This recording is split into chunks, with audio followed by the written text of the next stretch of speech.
নমস্কার, আমার আশা মিনি ব্লগে আপনাদের সবাইকে অনেক অনেক স্বাগত। এখন বাজে সকালে প্রায় 9:30 কাছাকাছি।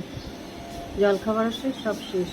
আর এই যে অবস্থা দেখুন, ফ্যানের নিচে পেলেই ও শুয়ে পড়বো। আর এই ঘরটা পুরোপুরি অন্ধকার হয়ে গেছে পাশের বিল্ডিংটা হওয়ার জন্য। নাহলে এই ঘরটাতে এত সুন্দর আলো, এত সুন্দর রোদ আসে।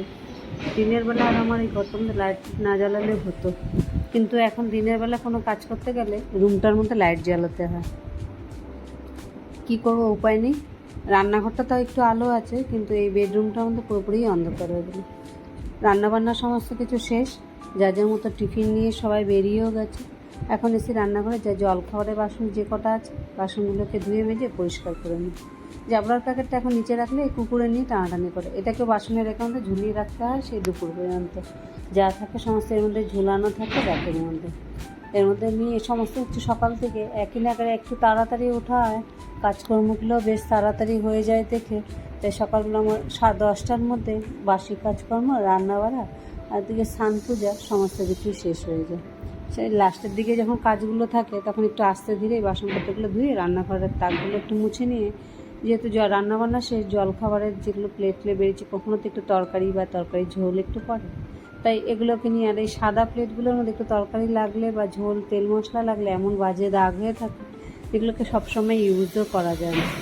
সাধারণত ওই ভাজা রুটি বা কোনো কিছু মিষ্টি টিষ্টি দেওয়ার জন্য ঠিক আছে, কিন্তু আমাদের যে বাঙালির মাছের ঝোল বা আলু ভাজা এইসবের তো একটু তেল তেল ভাব হয়েই থাকে। নুন আর তেল হলুদের যেগুলো দাগ, সে দাগগুলো একদম লাল লাল হয়ে যায়, আর ওর মধ্যে সাবান করলে তার কোনো কথাই নেই।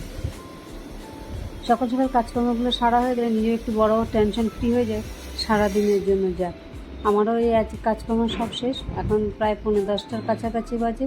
বাসন কটা মেজে নিয়ে এবার যাবো গিয়ে দোকানের দিকে। তাই দোকানটা একটু সকালবেলা তাড়াতাড়ি খুলতে পারি, তাই 10:30টার দিকে খুলে দিতে পারলে, তাই মোটামুটি 1:30-2টো অবধি থাকলে বেশ অনেকক্ষণ সময় দোকানটা খুলে একটু বসতে পারি। এটার জন্য একটু তাড়াহুড়ো করছিলাম, বেশ এখন হয়েও যায় কটা দিন ধরে। এখন এর জন্য দিদি যখন করতে চাইছে তাহলে একটু সুবিধাও আমার হয়ে যায়, আমাকে এত দৌড়াদৌড়িটা সকালবেলা করতে হয় না।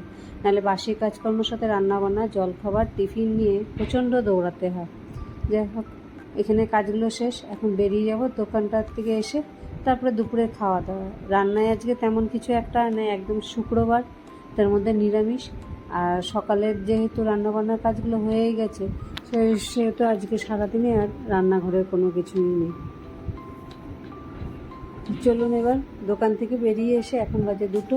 দুপুরে রান্নায় আছে পেঁপে করলা দিয়ে শুক্তো আর ঝিঙে আলু দিয়ে পোস্ত। এই হচ্ছে শুক্রবারের সাদামাটা খাবার। ব্লগটাকেও আজকের মতো শেষ করছি, আবার দেখা হবে পরের একটি ব্লগে।